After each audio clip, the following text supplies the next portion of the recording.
What's up, YouTube? It's the Action Figure Grader coming back to you with one last year in review video.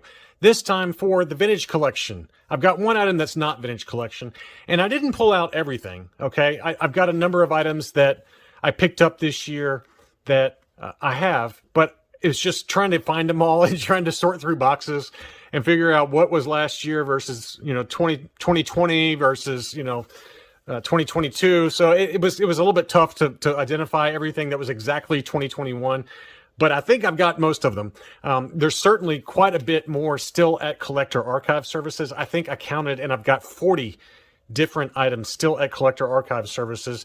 One order of which should be arriving any day now from them, and it's basically the Mandalorian Retro Collection wave. That should be coming along with a few vintage collection and one vintage Kenner item. So anyway, I pulled up a lot of good ones, and this, I'm going to start with kind of one of the most interesting ones from 2021 that I think is worth revisiting, and that's Cara Dune. We all know what happened with Gina Carano and her firing from Disney and all the politics and all the garbage that happened that really separated and divided people, but I don't want to get back into that, but I do want to point this one out because, Hasbro announced that they were going to stop producing these. And so this, as you guys remember from all the different market updates, this figure really shot up in value, even graded. I think the high price, if I'm going on memory, so don't quote me, but the high price for one of these graded was $450 at the height of the panic from Hasbro Star Wars Vintage Collection collectors that hadn't added this one yet.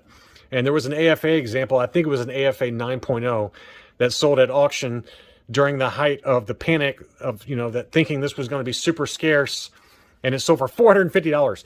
Well, it's come back down, obviously. It's still pretty desirable, though, given that, Cara Dune, in theory, is not going to be making a reappearance. There is rumblings and rumors that she's going to come back and that they've kind of made up and things like that, but I just don't see it happening. She continues to fire off tweets that divide people and make people angry. Whatever your politics are, I think that Disney is basically protecting their brand, and that's kind of where they are. But so I ordered one from Big Bad Toy Store. They canceled it, then they put it back up for sale. I ordered it thinking I was never going to get it, and then during the height of all of the stuff that was happening with Cara Dune, and this was selling for so much money, Big Bad Toy Store came through and said your order has arrived. Now props to them, because they could have easily canceled all the orders and sold these individually on Facebook for 4 or 5 times what they charge for collector grade. And so props to them for backing up their orders. And I think that they got to protect their brand too and their reputation. They don't want to be seen as being greedy. So but this one came back with a 95. This was the highest graded vintage collection item, with the exception of one other that I think is overgraded. But this is the highest graded vintage collection item I got back in 2021. And for it to be Cara Dune is pretty awesome. So we hadn't taken a look at this in close detail on the channel yet, out of the poly bag, but it's an awesome card back. She's a fantastic character, and while I hope that she comes back, I don't foresee it happening. But this is VC 164, and as we know, this Princess Leia Organa Yavin was also for a brief time mislabeled on the card back as VC 164 instead of 155. Her correct number is 155. I've got both the 155 and 164 Princess Leia Organa Yavin ceremony, but I did not bring those out for this video. But sorry about all the dust. But that was an error that related to 164. But this is the correct number, and so that's one of the best ones from 2021. As part of that Boba Fett wave, we also had this Zutton. I pulled up all of the ones from that wave except for Grief Karga and Princess Leia Bespin Escape, which I just can't find it. I didn't feel like sorting through all my boxes, but this is VC 189, the Zutton Red Snaggletooth. This one came back with a 90. Pretty nice one. I mean, it's not great. I don't particularly love that card back. I think they could have used the original, but there's probably some licensing issues or something with the photography. Who knows? But reminds me, it's very reminiscent of the Power of the Jedi version of Zutton. But pretty good overall. And there's the back of that card back. And so that's another one that I picked up this year.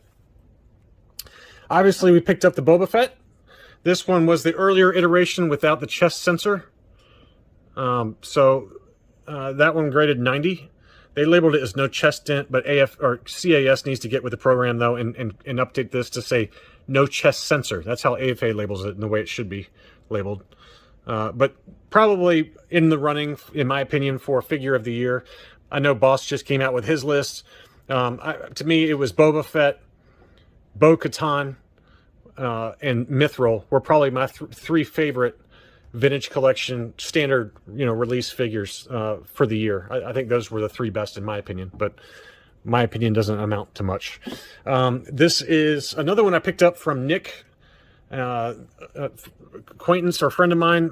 He sold me this one. This was the Clone Wars original issue 2012 version, VC 103. This was graded 90. Beautiful unpunched example. So that's nice to have that, the original issue. I've got the other, the VC, I can't remember his number. It's 93, I think it is. The Clone Wars Anakin Skywalker. I've got that at Collector Archive Services. That was another beautiful unpunched example I got from Nick as a gift. So thank you again, Nick, for that one. That was a really nice gift. And let's see. We're going to take a quick break on vintage collection. I wanted to pull this one out because I haven't shown this outside the poly bag. But this is another modern item that I got this year. And this was the Mandalorian SH Figuarts IG-11. This is the only Figuarts I got, or that I have in my collection. But it's a really nice one. How cool is the packaging on that? That figure is amazing. It's basically like a Black Series 6-inch style figure. But these were made by Tamashii Nations in Japan. Bandai Spirits is the distributor here in the U.S., but made in China. But Bandai is the manufacturer there. SH Figuarts is a line that's super hyper articulated, hyper detailed. They're very, very expensive. I paid, I think, about $100, maybe it might even be more than that, $110 or so for this IG-11. I don't know why I bought it, but I'm glad I did because they're going for about double that now. This was an uncirculated grade because they come in like a cardboard box that's sealed. So Collector Archive did grade it uncirculated. So box got a 90, window 95, figure 95 for an uncirculated 90 plus. But even ungraded, these go for $250 plus now. I've seen them sell for on eBay. But it's got all the Japanese language on the back there, but a really hyper detailed figure that I don't know why I got it, but I just thought it'd be kind of cool to have. And I've got the vintage collection IG-11. I've got the retro collection IG-11 that should be back any day now from Collector Archive Services. But I just hadn't had a chance to show that. I didn't feel like it was worthy of a whole separate video.